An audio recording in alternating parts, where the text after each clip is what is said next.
Hi, I'm Feeder. I've got over 1000 games on SF with a 60% win rate. And today I'll teach you how to play Magic Shadow Fiend in mid.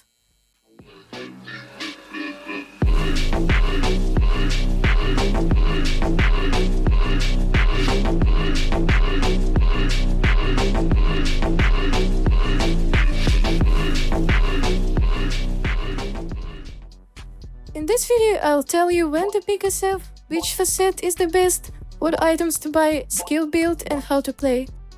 Even if you are not new to SF, you might still find this video useful.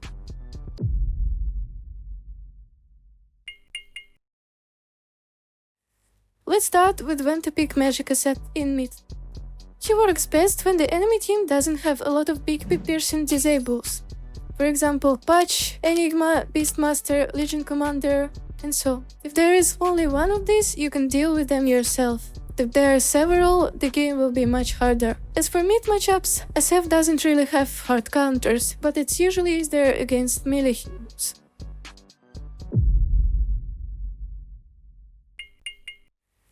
Now let's talk about Facet. If you're playing mid SF not in turbo, pick the second facet. You can consider the first one if your lane matchup is hard from the start, like against OD, Huskar, or Sniper, but the slow from your raises will still be useful later in the game.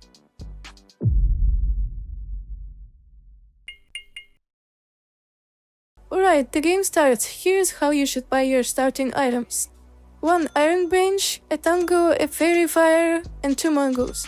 You can go for 3 if no one on your team needs them, and you're confident that you will dominate the lane.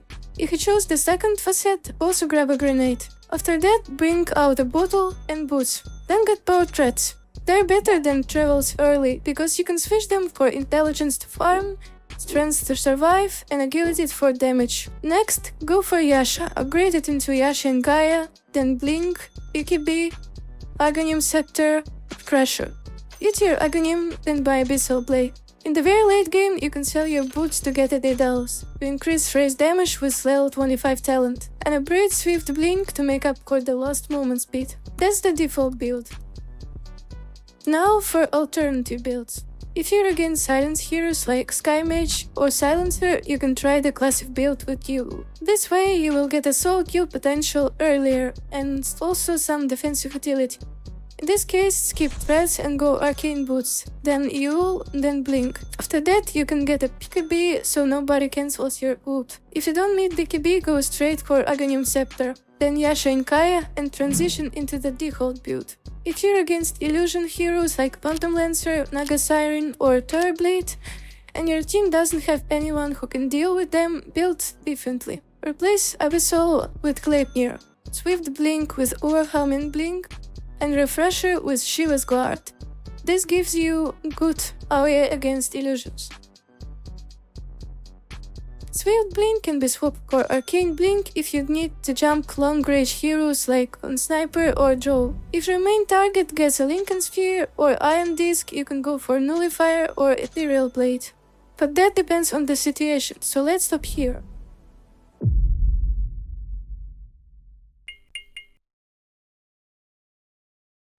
Here's the skill build. At level 1, always take Shadow Rays. At level 2 and 4, I recommend putting points into stats. Don't call me low skill just yet, let me explain. Presence of the Dark Lord gives you more right-click damage against creeps and heroes, but it also pushes the wave, which makes laning harder.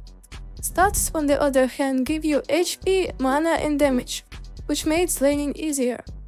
Max raises as fast as possible and take your ult at level 6. Once you have raises max, start leveling a third skill. I suggest keeping Fist of Souls since stats are more useful. For talents, at level 10 take the right talent, at level 15 take the left talent, at level 20 left again, at level 25 also the left talent. The 25 talent usually raises the most questions, so here's why. With it you deal more damage with raises even on a magic build, and with Yasha Kai you can chain Abyssal into ult before the stun ends. That makes the cast time reduction talent unnecessary. It also lets you stay impactful even without ult and farm faster.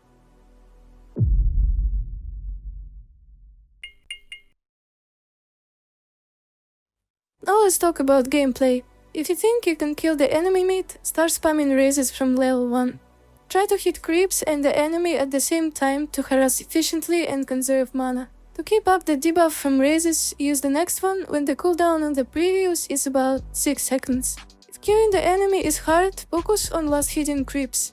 In the early levels, use raises for last hits since your right click damage is low. Once you have raises at level 4, push the wave with them and immediately farm a nearby jungle camp to maximize efficiency. After Yasha, you can start fighting with your team. Don't be afraid to right click even as magic is up. With your threats and agility and Yasha, your right clicks are strong. Once you get blink, look for plays. You can kill enemy cores if they don't have escape or save. Or you can ping their ally with a stun to play around you and secure kills. If you have BKB, always use it before you blink in, so they don't cancel your ult. In the late game, when you have Abyssal, even solo kill priority targets, jump on the hero who brings the most impact, usually the enemy carry. But it could also be a teamfight hero like Enigma, Magnus, or a safe hero like Dazzle or Orc. That's all I wanted to share in this guide. If you still have questions, drop them in the comments, I'll be happy to answer. Also let me know if you'd like to see a guide on carry SF. Thanks a lot for watching, and if you enjoyed the video, make sure to like and subscribe so you don't miss the next one. Bye.